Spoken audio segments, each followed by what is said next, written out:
ओम शांति। आज पुनः एक बार अव्यक्त बाप दादा के 31 मार्च 1986 के मधुर महावाक्य पर आगे कंटिन्यू करते हैं मुरली मंथन में। मुरली का शीर्षक सर्वशक्ति संपन्न बनने तथा वरदान पाने का वर्ष। हमने 2 एपिसोड इस पर किए हैं। आज कंटिन्यूएशन में तीसरा एपिसोड। प्रथम बात हमने देखी थी जिसमें बाबा ने शुभ भावना शुभ कामना को रखते हुए दृढ़ता संपन्न अभ्यास करने के लिए प्रेरणा दी थी।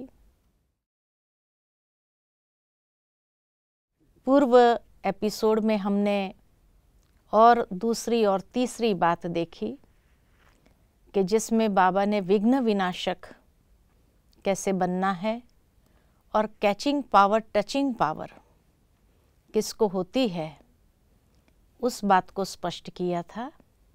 आज चौथी बात, चारों ओर चाहे देश चाहे विदेश में कई ऐसे छोटे छोटे स्थान हैं, इस समय के प्रमाण साधारण है लेकिन मालामाल बच्चे हैं। तो ऐसे भी कई हैं जो निमित्त बने बच्चों को अपने तरफ चक्कर लगाने की आशा बहुत समय से देख रहे हैं, लेकिन आश पूर्ण नहीं हो रही है। वह भी बाप दादा आश पूरी कर रहे हैं। विशेष महारथी बच्चों को प्लान बनाकर चारों ओर जिन्हों की आशा के दीपक बने हुए रखे हैं वह जगाने जाना है।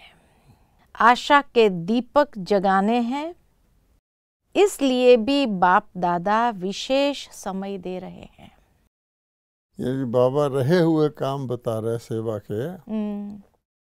तो बाबा कह रहे हैं कि जो बड़े बड़े महारथी बच्चे हैं, दीदियां हैं, तो वो टूर पर जाती रही हैं रिफ्रेश करने।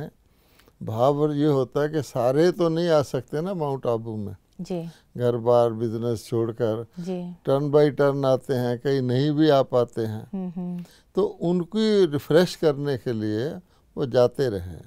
लेकिन बड़े बड़े केंद्रों पर जा पाए हैं, बहुत केंद्र हैं, सैकड़ों की संख्या में उस समय होंगे। तो बाबा कहते हैं कि कई हैं जो छोटे हैं लेकिन होवनहार हैं, जिसमें उम्मीद है आगे और भी बड़े हो जाएंगे। तो वहाँ के जो चलाने वाले निमित्त हैं वो धन धान्य संपन्न है, नामी ग्रामी है, संपूर्ण है, अभी तो खोला है। लेकिन उनकी एक आश रहती है कि जो निमित्त बड़ी दीदियाँ दादियाँ हैं वो हमारे सेंटर पर भी होके जाए, रिफ्रेश करें। तो बाबा कह रहे हैं उन बाबा के पास तो सारे का पहुंचता है रिक्वेस्ट। तो बाबा कहते हैं ऐसे अनेक एप्लीकेशन पड़े हैं। तो उसमें जो दादियों को बाबा कह रहे हैं, डायरेक्शन दे रहे हैं कि प्रोग्राम बना के उसको भी कवर करना है। और बाबा कहते हैं उसके लिए भी बाबा ये टाइम जो दे रहे हैं इसमें ये काम भी पूरा करना है। सभी महारथी मिलकर भिन्न भिन्न एरिया बांट गांव के बच्चे जिन्हों के पास समय कारण नहीं जा सके हैं उन्हों की आश पूरी करनी है। मुख्य स्थानों पर तो मुख्य प्रोग्राम्स के कारण जाते ही हो, लेकिन जो छोटे छोटे स्थान है उन्हों के यथाशक्ति प्रोग्राम ही बड़े प्रोग्राम है। क्योंकि हर जगह के अनुसार होता है ना। किसी छोटे गांव में एक उनकी हिम्मत के मुताबिक जो प्रोग्राम किया जाए वही बड़ा है, उनके अनुसार तो वही बड़ा है ना। तो बाबा कहते हैं उनकी आशा भी पूरी करनी है। उन्हों की भावना ही सबसे बड़ा फंक्शन है।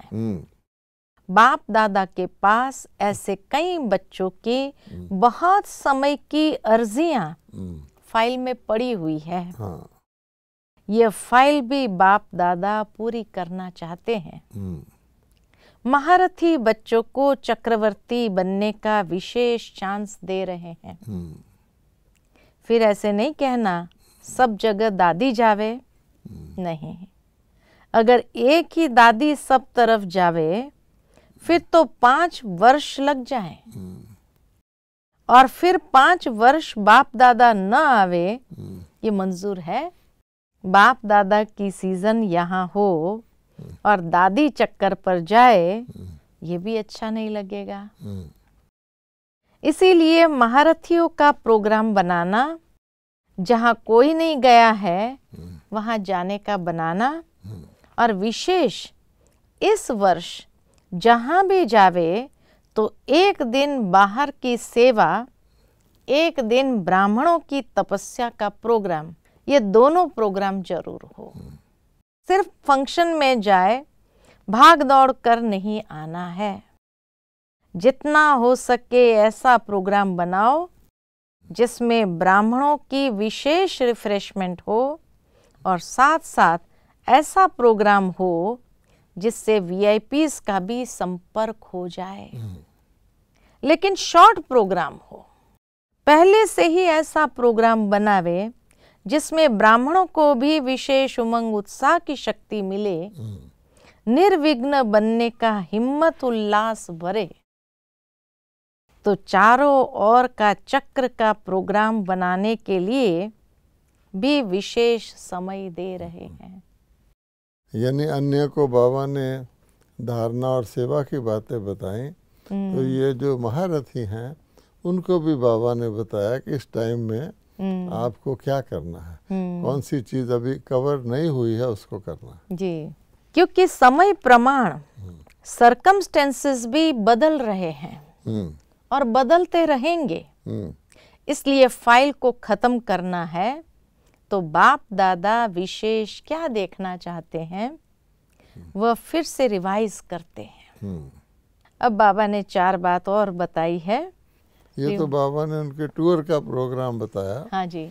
और भी बाबा ने जो पहली 3 बातें बताई थी, उनके अतिरिक्त बच्चों से बाबा की क्या उम्मीद है, क्या होमवर्क बाबा बच्चों को दे रहे हैं ताकि संपूर्ण और संपूर्ण इस दिए हुए समय में बन जाए, उसका बाबा ने मेंशन किया है।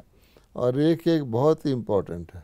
पहली बात, सदा स्वयं को, सर्व को संतुष्ट करने वाले संतुष्ट मणिया बनना है। एक तो ये करना है कि अब से लेकर लक्ष्य रखना है कि हर एक को संतुष्ट करना है। संतुष्टता जो होती है वो अपनी नहीं होती सिर्फ कि मैं संतुष्ट हो जाऊं, नहीं। बाबा कहते हैं संतुष्टता दूसरों की हो तभी मेरी संतुष्टता होगी। अगर मैं अपने को संतुष्ट करूं और उसकी वजह से दूसरे असंतुष्ट हो जाएं, तो वो संतुष्टता नहीं है। पहले तो दूसरे संतुष्ट हों, फिर मैं संतुष्ट हूँगा, तो वो संतुष्टता असली होगी। हाँ जी। बाबा तो ये भी कहते हैं भगवान भी संतुष्ट, लेकिन बाबा कहते हैं ये 2 काम कर लोगे तो मैं संतुष्ट हो ही जाऊंगा। सही बात है। दूसरी बात, स्वयं के पुरुषार्थ प्रति व सेवा के प्रति व संगठन में 1-2 के प्रति सदा विशाल बुद्धि। ये बाबा ने जो विशालता का दिया है ये बहुत गहरा है, यानी विशाल। तो बाबा कहते हैं कि विशाल की डेफिनेशन क्या है, उसमें बाबा जनरली कहता है, क्योंकि विशाल के बगैर आप विश्व सेवा नहीं कर सकते, सर्व का कल्याण का बात नहीं सोच सकते। उसके लिए तो बहुत बड़ा विशाल हृदय चाहिए, विशाल बुद्धि चाहिए। तो इस बारी बाबा ने कहा है ये ध्यान रखना है कि विशालता बहुत इम्पोर्टेंट है, क्योंकि उसमें फुल एरिया आ जाता है विशाल।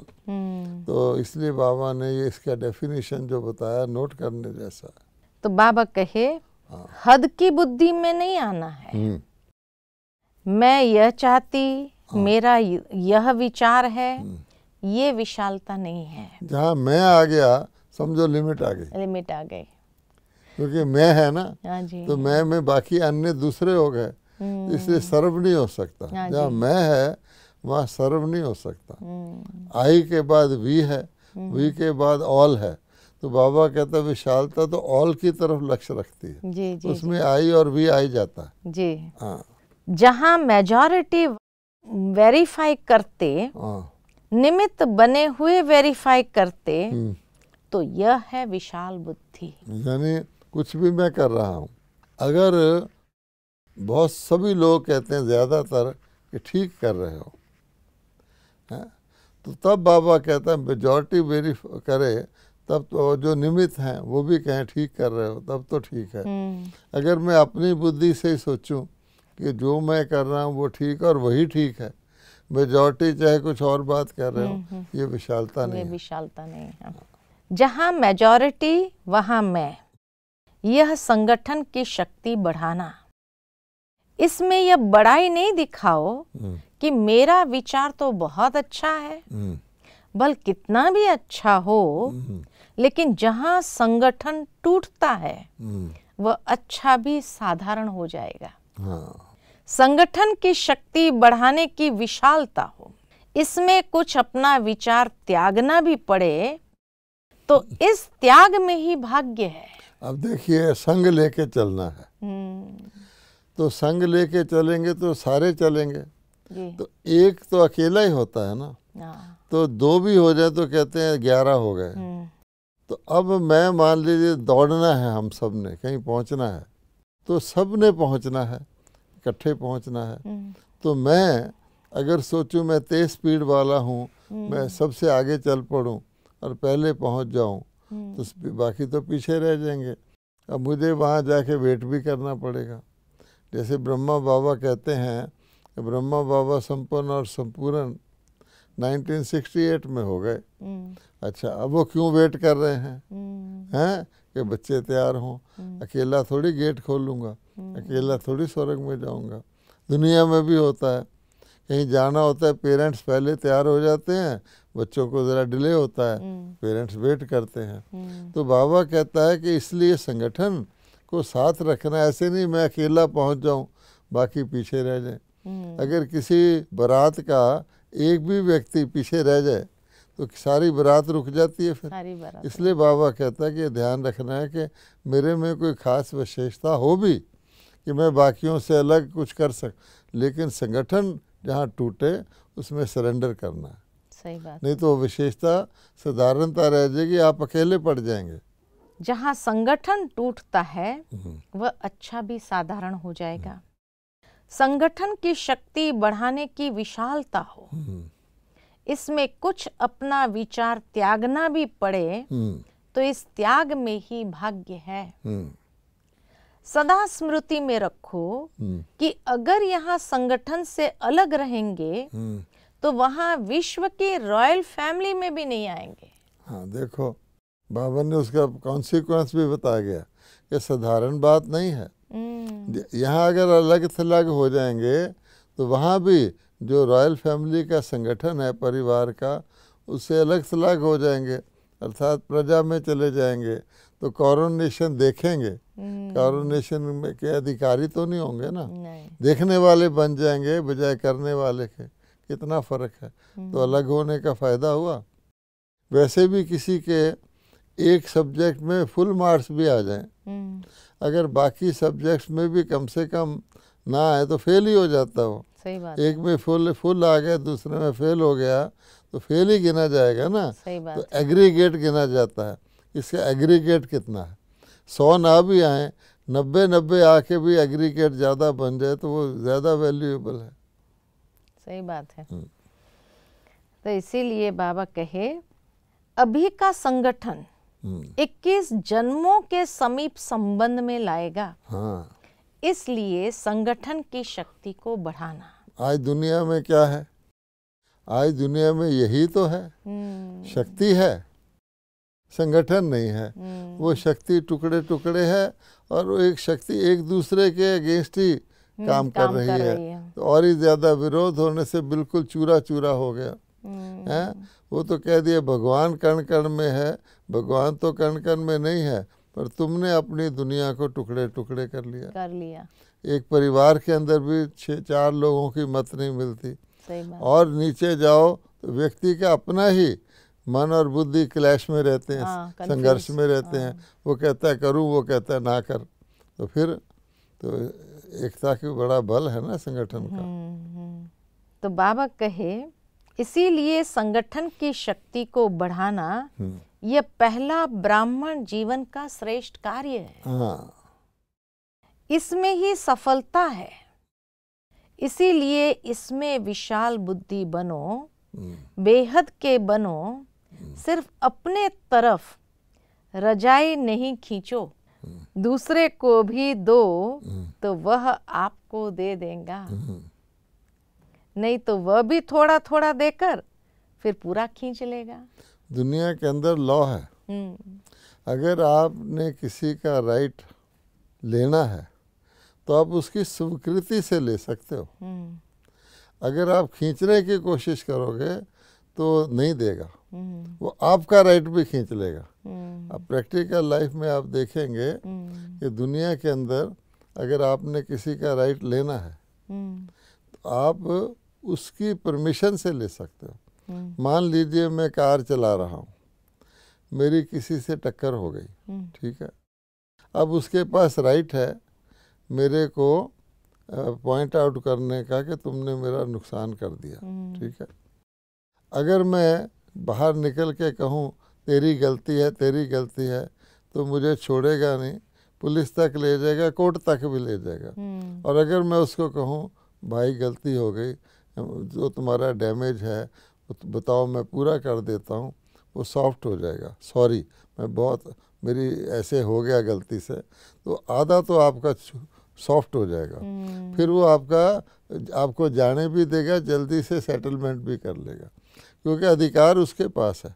इसी प्रकार से किसी का भी आप अधिकार उसका छीनने की कोशिश करोगे तो जैसे बाबा ने कहा अगर सारी रजाई उसकी छीनने की कोशिश करोगे तो देते देते वो आपकी फुल खींच लेगा। तो ये बहुत प्रैक्टिकल बात है। दूसरे को भी दो तो वह आपको दे देगा, नहीं तो वह भी थोड़ा थोड़ा देकर फिर पूरा खींच लेगा। कई बार पॉलिटिक्स में भी होता है कि एक आध व्यक्ति जो होता है उसको सारे इग्नोर करना शुरू कर देते कि ये क्या है, ये तो साधारण है, ये हो या ना हो हमें कोई फर्क नहीं पड़ता, इसलिए उसको इग्नोर करते रहते हैं, वो दिल में नोट करता रहता है। अब एक दिन ऐसा आता है कि जब बिल्कुल मार्जिनल वोटिंग होती है कि भाई एक के ऊपर डिपेंड करता है कि सारी पार्टी हारेगी या जीतेगी, अब वही व्यक्ति सारी पार्टी को डुबो देता है उस समय। हमने कई बार देखा। हाँ। फिर बाबा ने तीसरी बात, तो पहली बात संतुष्टता की, दूसरी बात संगठन को मजबूत करने की, तीसरी बात प्रसन्नता। संतुष्टता और विशालता का प्रत्यक्ष स्वरूप हर ब्राह्मण आत्मा के चेहरे पर, मन पर प्रसन्नता के निशानी दिखाई दे। मम्मा कहती थी हर्षित मुख प्रसन्न चित्त। अगर आपका चित्त प्रसन्न है तो चेहरे पे स्वाभाविक हर्ष रहेगा। अब देवताओं के चेहरे पर कभी भी मूर्ति में देखो, मूर्ति यद्यपि आजकल के कारीगरों ने बनाई होती है, फिर भी खास उसके चेहरे पे मुस्कुराहट दिखाते हैं, इसका मतलब संतुष्ट है। संतुष्टता खत्म हुई, मुस्कुराहट गायब हुई। हाँ जी, हाँ जी। इसलिए बाबा कहते हैं संतुष्टता, दूसरा विशालता। अगर आप लिमिटेड सेंस में संतुष्ट हैं भी और बाकी सारे लोगों को से आप डिस्कनेक्ट होके अकेले बन करके अपनी विशेषता दिखाते हुए संतुष्ट हैं, तो विशालता के अकेले कमरे में तो आप संतुष्ट हो गए अपने घर में, लेकिन अपने घर में राजी रहेंगे, लेकिन जब आप विशालता में जाएंगे संगठन में तो आपकी मुस्कुराहट गायब हो जाएगी। तो इस कारण यही, तो इसलिए बाबा कहते हैं दो चीज़ें इम्पोर्टेंट है, तब आपकी प्रसन्नता भी रहेगी, हर्षित मुख भी रहोगे। तो इसीलिए हर ब्राह्मण आत्मा के चेहरे पर, मन पर प्रसन्नता की निशानी दिखाई दे। प्रश्न चित्त नहीं, लेकिन प्रसन्न चित्त। चेहरे पर संकल्प और स्वरूप की अविनाशी प्रसन्नता। तो संतुष्टता, विशालता और प्रसन्नता, यह है 18 अध्याय की समाप्ति। समझा? अब इस रिजल्ट की तपस्या करो, एक दो को नहीं देखना, ये तो करता नहीं, फिर मैं क्यों करूं? नहीं, मुझे करके दिखाना है, मुझे निमित्त बन वातावरण में वाइब्रेशन फैलाना है। समझा? इसका भाव यह नहीं कि बाप का स्नेह नहीं है, और ही विशेष स्नेह है। अभी शिक्षा देता ना बाप, तो बच्चों को उसका प्यारा रूप तो अच्छा लगता है, और जो शिक्षा का रूप है वो उसमें सहन शक्ति की कमी होती है। इसलिए अर्जुन ने कहा कि भगवान ने ज़रा अपना विशाल रूप दिखाया है ना, वहाँ विशाल रूप है, यहाँ विशालता शब्द बाबा ने यूज़ किया है। कि वास्तव में this is expected of you, कि आपको तो इतने बेहद बुद्धि बनना है। तो जब वो देखेगा तो बेचारा तिलमिलाएगा, क्या भगवान मुझे अपना मोहिनी रूप दोबारा दिखा दो। तो यही कह रहे हैं बच्चे कि बाबा अब तो ऐसे लग रहा है कि आपका स्नेह, आप तो न्यारे होते जा रहे हो। बाबा कहते हैं न्यारे नहीं है, इस शिक्षा में प्यार भरा हुआ है, स्नेह भरा हुआ है। और विशेष बाप दादा 18 जनवरी पर आकर आधी रिजल्ट सुनाएंगे। तो बच्चों ने ये सोचा कि बाबा तो अब आने का, अगली बार आने का प्रोग्राम ही नहीं बनाएगा जब तक हम ये सारी सर्टिफिकेट नहीं लेंगे, है ना। हम संतुष्ट नहीं रहेंगे, विशाल हृदय नहीं रहेंगे, सदा प्रसन्न नहीं रहेंगे। तो बाबा ने कंडीशन लगा दी है कि मैं तुम्हें इतनी शिक्षा दी, ये धारणा करो तब आऊँगा। तो बाबा उनके हाव भाव तो पढ़ लेता है, बाबा के पास पहले ही पहुँच जाता है। तब बाबा फिर उनको तसल्ली भी दे रहे हैं कि नहीं, ये कुछ करो। तो मैं 18 जनवरी को तो जो बाबा का व्यक्त दिवस है, अगली 18 जनवरी को मैं आऊँगा।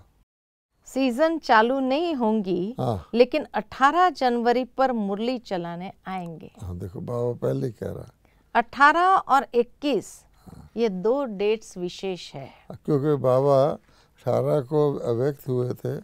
तो फिर 2-3 दिन में होता है ना कि बाबा का शरीर का संस्कार हुआ आदि आदि।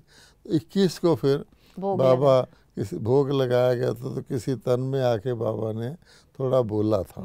तो बाबा कहते 2 दिन हर साल प्रचलित है ना। तो इसलिए पहले 18 जनवरी को हम स्मृति में मौन में रहते हैं। तो बाबा उन्हीं 2 दिनों के लिए इन एडवांस बता रहे हैं कि वैसे तो बाबा के प्रोग्राम की डेट्स फिक्स होती हैं जो, तो आप देखेंगे नॉर्मली वो जाके सितंबर से शुरू होती हैं, क्योंकि उसमें विदेशियों का, सारे भारत वालों के कनेक्शन होता है, ट्रैवल का, आने का, जाने का, यहाँ रहने का। लेकिन ये बाबा उनको एडवांस बता रहा है कि इन 2 दिनों में मैं आऊँगा ही आऊँगा। नहीं तो फिर अगली 18 जनवरी को आता है, यानी अगले वर्ष में जो कार्यक्रम नॉर्मल बनता है तो सितंबर अक्टूबर से शुरू करके फिर वो मार्च तक चलता है, उसमें आता है। लेकिन बाबा अब इनको ये कह रहा है तुम ये करो अपना होमवर्क। तो मैं 18 जनवरी और उसके बाद 21 जनवरी को आऊँगा, मुरली भी चलाऊँगा। बहुत अच्छा बाबा ने आदत दी है। ये अव्यक्त दिवस का यादगार अव्यक्त बाप दादा मनाने आएंगे। अलग मिलने का नहीं, सिर्फ मुरली चलाएंगे, टोली देंगे। क्योंकि फिर भी साकार वतन है ना, हद की दुनिया में रहने करने की भी एक हद रखनी पड़ती है। जैसे बाप देह के बंधन में आता है, आपको भी नियमों के बंधन में आना पड़ेगा। वतन में सब निर्बंधन है, भट्टियां आदि भी चाहे यहाँ रखो, चाहे वहाँ जाकर कराओ। वह स्थान के प्रमाण बाप दादा स्वतंत्रता दे रहे हैं, जिसमें भी ज्यादा संख्या रिफ्रेश हो सके ऐसा प्रोग्राम बनाना है। भले मधुबन का वातावरण अपना है, लेकिन महारथियां जहाँ जाते वहाँ भी मधुबन का वातावरण बनाते हैं। जंगल को मंगल बना सकते हैं, तो सेंटर को मधुबन नहीं बना सकते हैं? यानी बाबा आगे का इन बिटवीन जो पीरियड है उसका बता रहे हैं कि इसके बाद आप भट्टियाँ रखो। तो प्राय सभी चाहते थे कि मधुबन में ही भट्टी हो, इसका वातावरण ऐसा है। तो अब संख्या थोड़ी बढ़ गई है, तो बाबा ने क्या, चाहे मधुबन में रखो जितनी रख सकते हो, चाहे अपने सेंटरों पर रखो, क्योंकि सेंटर पर भी भट्टी में अगर मधुबन के सीनियर्स दादियाँ चली जाती हैं तो वहाँ भी भट्टी का प्रभाव अच्छा रहता है। फिर बाबा ने और बताया कि अगर आप ये जंगल था इसको मंगल बना सकते हो तो अपने सेंटर को मधुबन नहीं बना सकते? हर जगह मधुबन है जहाँ वैसा वातावरण हो और दादी भी आ जाएं तो हो गया। तब बाबा उनको आगे का क्लैरिफिकेशन इन एडवांस बता रहे हैं। मधुबन की तो अविनाशी महानता है, वह कभी कम नहीं हो सकती। हाँ। क्योंकि यहाँ महान आत्मा और परम आत्मा के बहुत काल की शक्तिशाली वाइब्रेशंस कण कण में भरे हुए हैं। कण कण में परमात्मा नहीं, लेकिन वाइब्रेशन भरा हुआ है। कहीं भी कोई कार्य होता रहे तो उसका वाइब्रेशन तो प्रकृति पर पड़ता है ना। जैसे नारद के लिए कहते हैं कि नारद जो था वो इधर की बात उधर, उधर की इधर करता था। नाम ही उसका नारद मुनि था। कहीं पहुंचेगा तो लोग देखकर ही समझ लेते थे कि अब ये कुछ गड़बड़ करेगा। तो इसलिए वो कहते हैं कि जहाँ वो जाके बैठता था उसके जाने के बाद वहाँ की मिट्टी उखाड़ देते थे। अच्छा। ताकि उसकी मिट्टी पर प्रभाव न पड़े। तो बाबा कहे मधुबन की महानता और भी बढ़ती जाएगी। जैसे अमेरिका का व्हाइट हाउस मशहूर है, तो यह विश्व का पीस हाउस मधुबन प्रसिद्ध होगा। सभी की नजर इस तरफ जाएगी, चाहे पहुंच न भी सके लेकिन अटेंशन जरूर जाएगा। आकर्षण होगी, बुद्धि द्वारा भी अनुभव करने की कोशिश करेंगे। ऐसे समय पर यह शक्तियां काम आएगी। उन्हों को संकल्प की शक्ति का सहयोग दे। संकल्प शक्ति के विमान द्वारा मधुबन पहुंचा सको। आपसे इस विमान की मांग नहीं करेंगे, शांति की, संकल्पों की। इतनी शक्ति शुभ श्रेष्ठ संकल्पों की जमा करो जो कईयों का पर उपकार कर सको। बहुत काल के वरदान का पूरा पूरा लाभ उठाना है। समझा? ये लास्ट चांस नहीं, फास्ट चांस है। जो किसी भी बात का बिना स्वार्थ के दिल से त्याग करता है उसका भाग्य बहुत होता है। स्वार्थ के त्याग का उतना भाग्य नहीं होता है। निस्वार्थ त्याग का भाग्य बहुत बड़ा हो। बाप दादा तो सभी बच्चों को एक दो से आगे देखते हैं। नंबर जानते हुए भी अभी नंबरवार नहीं देखते। सारे बच्चे नंबरवार होने के बावजूद भी बाबा नहीं देखते। अभी सबको नंबर 1 की नजर से देखते हैं, क्योंकि अभी भी लास्ट से फर्स्ट होने का चांस है। लेकिन समय थोड़ा है। बाप दादा को सभी बच्चों प्रति यहाँ श्रेष्ठ भावना और श्रेष्ठ कामना रहती कि सदा फास्ट और फर्स्ट देखते। सुनाया था ना, सीटी नहीं बजी है। सब चेयर के लिए दौड़ लगा रहे हैं। जब सीटी बजेगी फिर नंबरवार कहेंगे। बाप दादा सभी का स्नेह संपन्न स्वागत कर रहे हैं। अच्छा, चारों ओर के सर्व स्नेही बच्चों को, सदा दिल तख्त नशीन बच्चों को, सदा संतुष्टता की झलक दिखाने वाले बच्चों को, सदा प्रसन्नता की पर्सनैलिटी में रहने वाले बच्चों को, बेहद की विशाल बुद्धि धारण करने वाले विशाल आत्माओं को बाप दादा का याद प्यार और नमस्ते। हाँ, स्नेह, बाप दादा का स्नेह संपन्न याद प्यार और नमस्ते। फिर विदेश सेवा पर उपस्थित टीचर्स बहनों के प्रति बाबा ने उच्चारण किए महावाक्य है, निमित्त सेवाधारी बच्चों को बाप दादा सदा समान भव के वरदान से आगे बढ़ाते रहते हैं। बाप दादा सभी पांडव चाहे शक्तियों को जो भी सेवा के लिए निमित्त है उन सबको विशेष पद्मा पदम भाग्यवान श्रेष्ठ आत्माएं ही समझते हैं। सेवा का प्रत्यक्ष फल खुशी और शक्ति, यह विशेष अनुभव तो करते ही है। अभी जितना स्वयं शक्तिशाली लाइट हाउस माइट हाउस बन सेवा करेंगे उतना जल्दी चारों ओर प्रत्यक्षता का झंडा लहराएगा। हर एक निमित्त सेवाधारी को विशेष सेवा की सफलता के लिए दो बातें ध्यान में रखनी है। और टीचर्स को बाबा दो बातें एक खास अटेंशन में दिलवा रहा है। निमित्त हो, बाबा निमित्त को उसी नज़र से देखते हैं, पद्मा पदम भाग्यशाली देखते हैं, क्योंकि भाग्य बनाने का गोल्डन चांस मिलता है। और समानता से देखते हैं, क्योंकि बाप भी सेवाधारी, विश्व सेवाधारी, आप भी उस एंगल से तो समानता हो गई ना। हाँ जी, हाँ जी। अब बाबा कहते हैं कि जल्दी जल्दी प्रत्यक्षता करो, उसके लिए दो बातों का सेवा में खास ध्यान रखना है। तो दो बातें ध्यान में रखनी है। एक बात, सदा संस्कारों को मिलाने की यूनिटी का हर स्थान से यह विशेषता दिखाई दे। दूसरा, सदा हर निमित्त सेवाधारियों को पहले स्वयं को यह दो सर्टिफिकेट देने हैं, एक एकता का, दूसरा संतुष्टता का।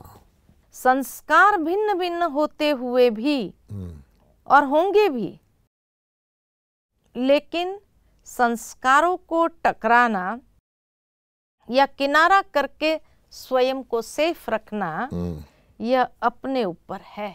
कुछ भी हो जाता है तो अगर कोई का संस्कार ऐसा है तो दूसरा ताली नहीं बजावे।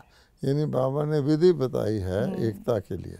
संस्कार अलग अलग हैं तो टक्कर आएगी संस्कारों की, लेकिन ये अपने ऊपर है कि आप सामने से जा रहे हैं, सामने से दूसरा आ रहा है, हाँ जी। आप उससे टकराएं या अपने को सेफ कर ले, बचा लें। अगर मैं ये सोचने लग जाऊं कि दूसरा मुड़े, मैं नहीं मुड़ना, मैंने सीधे जाना है, और वो भी ये सोचने लग जाए मैंने नहीं, मैं आ गई, दोनों में तो टकराएंगे। अगर दोनों ये सोचने लग जाएं या मैं ये सोचने लग जाऊं वो सामने से आ रहा है, लेकिन मैं अपनी सेफ्टी के लिए साइड हो जाऊं, बच जाऊंगा ना। बिल्कुल। तो बाबा ने ये बताया है कि पल्ले बांध लो कि संस्कारों के टकराव से बचने का ये तरीका है। बाद में कहो इसके संस्कार ही ऐसे थे, टक्कर तो होनी थी, तो टक्कर तो हो गई ना। इसलिए बाबा कहता है कि जानते हुए कि सबके संस्कार भिन्न हैं, एकता के लिए निमित्त टीचर्स को ध्यान रखना है, अपनी सेफ्टी के लिए अपना बचाव कर लेना, टकराना नहीं है, ताली नहीं बजानी। कहते ना ताली दो हाथ से बजती, दो हाथ से बजती। अगर एक हाथ हट जाएगा तो ताली कैसे बजेगी नहीं। तो ये अपने ऊपर है। कुछ भी हो जाता है तो अगर कोई का संस्कार ऐसा है तो दूसरा ताली ना बजावे, चाहे वो बदलते हैं या नहीं बदलते हैं, लेकिन आप तो बदल सकते हो ना। तो सेफ्टी का सीधा साधन है। आप कहें वो क्यों नहीं मुड़ा, उसने ब्रेक क्यों नहीं लगाई, उसको छोड़ दो। वो मान लो उसकी कार खराब है या उसने शराब पी रखी है, हम उसको तो नहीं, अपने को तो बचा सकते हैं, अपने को बचा सकते हैं। तो इसीलिए बाबा कहे चाहे वह बदलते हैं व नहीं बदलते, लेकिन आप बदल सकते हो ना। अगर हरेक अपने को चेंज करे, समाने की शक्ति धारण करे, तो दूसरे का संस्कार भी अवश्य शीतल हो जाएगा। तो सदा एक दो में स्नेह की भावना से, श्रेष्ठता की भावना से संपर्क में आओ, क्योंकि निमित्त सेवाधारी बाप के सूरत के दर्पण है, बाबा के सूरत का दर्पण है। तो यह जो आपकी प्रैक्टिकल जीवन है वही बाप के सूरत का दर्पण हो जाता है। इसलिए सदा ऐसे जीवन रूपी दर्पण को, जिसमें बाप जो है जैसा है वैसा दिखाई दे।